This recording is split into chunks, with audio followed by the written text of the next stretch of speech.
Cesar Millan has become famous as the dog whisperer, the man who can tame the most untrainable dogs. But now he's being sued, accused of having a pit bull that bit humans and even killed Queen Latifah's dog. A headline is spreading across social media claiming that Cesar Millan, the man millions know as the dog whisperer, has been sentenced to life and is gone forever. Fans are panicking, comment sections are flooded, and people are asking if the calm, confident trainer they grew up watching just vanished behind bars. Here's the truth. That headline is not what it seems. But the real story behind it is stranger, darker, and far more dramatic than any rumor could invent.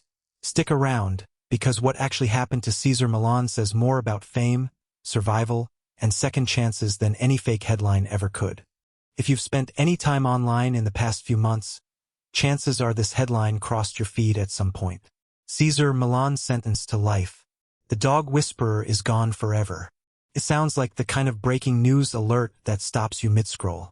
And for a man who built his entire career on gentle authority and calm energy, the idea of him being led away in handcuffs feels almost impossible to picture. Here's the reality. Cesar Millan has never been sentenced to life in prison. He is not sitting in a cell.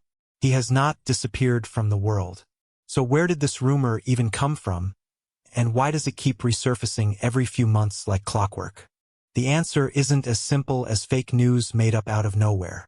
Underneath the exaggerated headline is a real trail of lawsuits, a criminal investigation that once put his career on the line, a devastating personal collapse that almost cost him his life in an entirely different way, and years of controversy that never fully went away. The rumor didn't come from nothing. It came from a man whose life has been far messier than his television persona ever let on. 2:30 to 5 o'clock from a Mexican farm to the streets of San Diego.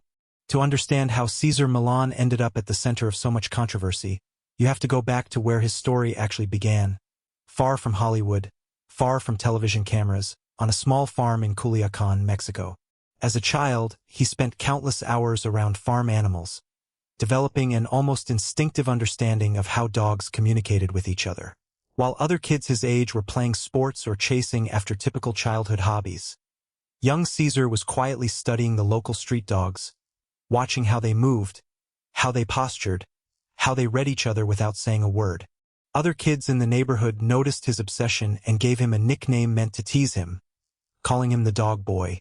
Instead of letting it embarrass him, he wore it like a title he'd earned. By the time he was a teenager, after watching American television shows featuring famous fictional dogs, he made a promise to his mother that one day he would move to the United States and become the greatest dog trainer in the world. That promise turned into one of the most dangerous decisions of his life. In his early 20s, with barely any money and no ability to speak English, he crossed the border into California without documentation. What followed were weeks of genuine hardship. He slept outdoors, avoided authorities, and survived off whatever cheap food he could find. Eventually, he landed a job scrubbing out dog kennels for almost nothing, but it gave him something more valuable than a paycheck. It gave him hours and hours of observation time with real dogs in real, chaotic environments. From San Diego, he eventually made his way to Los Angeles, taking on odd jobs just to survive while offering to walk and train the most difficult, most aggressive dogs that wealthy clients didn't know what to do with. It was there that he noticed something most American trainers had completely missed.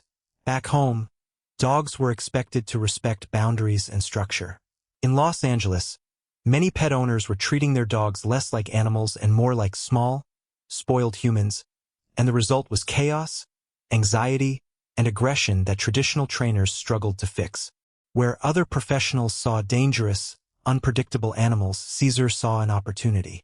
Word began to spread through some of the wealthiest neighborhoods in the city about a young immigrant who could calm down dogs that everyone else had given up on. That reputation eventually reached the ears of people connected to the entertainment industry, and that connection would end up changing the entire direction of his life. In the mid-1990s, a young, rising actress brought her aggressive Rottweilers to him after hearing about his reputation.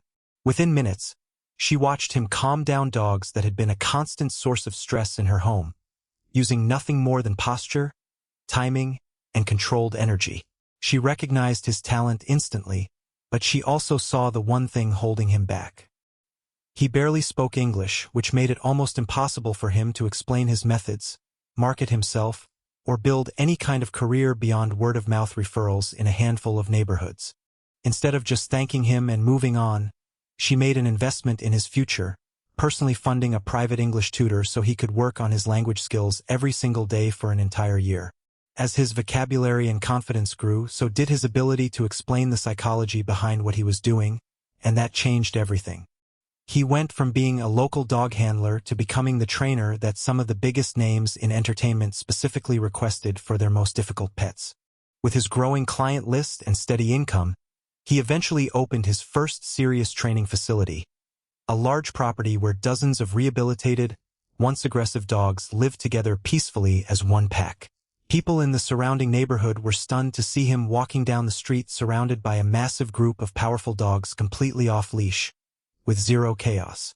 That image was so visually striking that television producers took notice, and it wasn't long before a national cable network greenlit a docuseries built entirely around his methods. That show turned Cesar Millan into a household name almost overnight. Week after week, viewers around the world tuned in to watch him walk into chaotic homes and calm down dogs that seemed completely unmanageable. His philosophy was simple to describe but difficult to master. Exercise first, discipline second, affection third, always in that order. He argued that most behavioral problems came from owners treating their pets like small humans instead of respecting their instincts as animals. The show's popularity exploded far beyond what anyone expected. He picked up major award nominations, wrote multiple best-selling books, and started touring the world doing live demonstrations in front of sold-out auditoriums. His name ended up on dog food brands, leashes, toys, and magazine covers. For an entire generation of pet owners, he became the single most trusted voice in dog behavior. But as his fame grew, so did the scrutiny. Not everyone in the professional training world agreed with his methods, and eventually that disagreement turned into open, public conflict. Certified animal behaviorists and modern trainers began speaking out against his television techniques, arguing that some of what audiences saw on screen relied more on intimidation than actual long-term rehabilitation. Critics pointed to his use of dominance-based theory, an older framework built on the idea that dogs are constantly competing for pack leadership the way wild wolves might. Newer research on domestic dog behavior increasingly challenged that framework, and many experts argued that certain techniques shown on his program, like physically pinning an aggressive dog to the ground, relied on fear rather than education. To casual viewers, watching a frantic dog suddenly go still on camera looked like magic. To trained behaviorists, that sudden stillness sometimes represented something closer to shutdown, a state where an animal simply gives up resisting because it feels it has no other option, rather than a genuine change in mindset. Critics worried that untrained viewers at home were attempting these same physical techniques on their own pets without any real understanding of dog psychology, and that concern eventually reached major animal welfare organizations, who formally raised the issue with network executives. Cesar never fully backed down from the criticism. He maintained that gentle, treat-based methods worked fine for basic obedience, but that severe, dangerous cases, dogs that had already bitten people and were facing euthanasia, sometimes required a different, firmer approach to save their lives. The argument between traditional trainers and modern behaviorists simmered for years. Then, one incident caught on camera turned that debate into a full-blown legal investigation. During a later series focused on emergency dog interventions, Cesar took on a case involving a small mixed-breed dog with a documented history of attacking farm animals. As part of a rehabilitation exercise, he brought the dog into a controlled setting alongside a live pig. During the exercise, the dog broke free and lunged at the pig, biting its ear before anyone could fully intervene. The footage aired publicly and spread across the internet almost instantly, sparking outrage from viewers and animal rights advocates alike. The backlash grew so intense that local animal control officers, along with law enforcement, visited his training facility to investigate the incident directly. For a period of time, headlines around the world speculated that the world's most famous dog trainer could be facing real criminal charges. Investigators spent weeks reviewing unedited footage, interviewing the production crew, and confirming that the pig had received prompt medical attention and made a full recovery. After a thorough review, officials determined the incident was an accident during a training exercise rather than intentional cruelty, and no criminal charges were ever filed. It was a genuine legal scare, but it was resolved without a single conviction. While the public was focused on his professional controversies, an entirely different kind of crisis was unfolding behind closed doors. In the early months of a particularly difficult year, Cesar lost his longtime pit bull, an animal who had served as the calm anchor of his entire training pack for over a decade. That loss hit him harder than almost anything else in his career. Not long after, his marriage of over 15 years ended in divorce, with his now ex-wife seeking primary custody of their children and a significant share of his assets. On top of the emotional toll, he discovered a devastating financial reality. Early in his career, without fully understanding American contract law, he had unknowingly signed away certain rights connected to the branding around his own show, meaning that despite generating enormous revenue for the network, a large portion of the profits weren't flowing directly to him the way most people assumed. The combined weight of losing his dog, his marriage, and a significant portion of his financial security pushed him into a severe depression. At his lowest point, he attempted to take his own life and was hospitalized for psychiatric care afterward. This is the part of his story that rarely makes it into flashy headlines, because it's not scandalous or shocking in the same way a lawsuit is. It's simply human. A man who spent years teaching the world how to project calm and control privately reached a point where he felt like he had none left for himself. What followed wasn't an overnight transformation, but a slow, deliberate rebuilding process. During his recovery, he leaned heavily on the very philosophy he had spent his career teaching to others, the idea that dogs live entirely in the present moment, without dwelling on the past or fearing the future.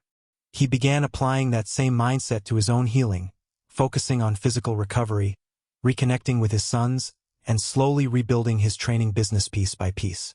Over the following years, he brought in a new pack of dogs, secured new media opportunities, and took a much more hands-on role in controlling his own brand and finances. It was, by every account, a genuine comeback built from real effort rather than image management. Just as his career stabilized again, a new controversy emerged, this time centered around a dog named Junior, who he had adopted and trained after the loss of his previous companion. Junior became a regular presence on his show, presented publicly as proof that even powerful, historically misunderstood breeds could be gentle and well-behaved. That public image was seriously challenged when a young athlete filed a lawsuit alleging that Junior had attacked her while she was visiting the property, causing injuries severe enough to end her competitive career. The lawsuit went further, alleging that Junior had a prior history of aggression, including an earlier incident involving another celebrity's dog, and claimed that the true cause of that earlier incident had been misrepresented to the public. Cesar's legal team firmly denied any wrongdoing or cover-up, arguing the claims were exaggerated in an attempt to secure a financial settlement from a high-profile celebrity. Rather than dragging the case through a lengthy public trial, both sides eventually reached a private settlement, closing the matter without an admission of guilt or further public disclosure. So where does that leave the viral claim that Cesar Millan was sentenced to life and is gone forever? The truth is both simpler and more poetic than the rumor suggests. He was never handed a prison sentence by any court. But in a very real sense, he has sentenced himself to a lifetime spent working with the most difficult, most dangerous, most written-off dogs in the country, and he shows no signs of stopping. Today, he runs a large training facility away from the spotlight, taking in animals that shelters and families genuinely cannot handle. He continues producing new shows, hosting live seminars, and shifting more of his current approach toward newer training philosophies while still holding on to the structure that made him famous in the first place. His story isn't one of disappearance. It's one of survival through immigration struggles, addiction to his own ambition, professional controversy, devastating personal loss, and a very public fight to rebuild a life and a reputation from the ground up. He didn't go to prison, and he isn't gone forever. What he actually went through is, in many ways, far more human than the headline ever gave him credit for. If this story surprised you, let us know in the comments what part stood out the most, and don't forget to like and subscribe for more stories that separate the real story from the rumor.